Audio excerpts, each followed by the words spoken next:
من لە ماوەی 5 ساڵە بڵێم 5 ساڵە دایکم وەفاتی کردووە.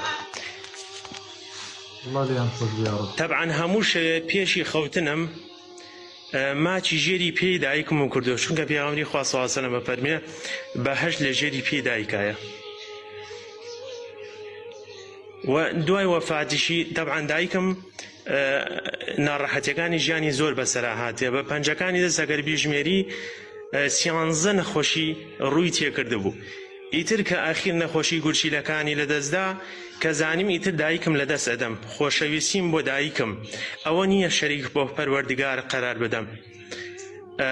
ڕۆیشتم سنووقێکم دروست کرد و پڕم کرد لە قوڕ پێی دایکم خستە ناویتم دایکیان ئەم قوڕە مبارەکە ئینشاءالله شفای پێوەیە.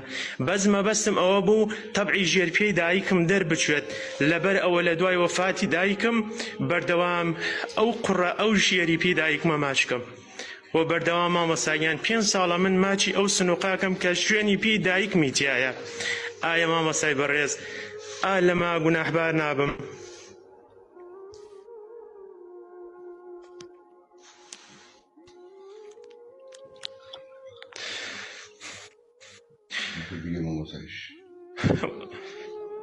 و مامۆستای خۆشەویستم پاش ئەمەش وەسیەتێکم کردووە ئیتر تا چەند ئەمە گوناحبار نابم لای پەروەردگار. وتوومە گەر تو خوا وەفاتم کرد ئەم قوڕەی کە دامناوە کە شوێنی پێی دایکمم داناوە لەسەری تەبع بووە، توخوا ئەم خۆڵە بکەنە سەر گۆڕەکەم، بەش ئەو خوا بە ڕەحمی خۆی ڕەحمەم لێ بکە لەبەر خاتر ئەم کردەوە چاکانم بەرامبەر بە دایکم بەرامبەر بە باوکم. ئایا ئەمە گوناحبار نابم؟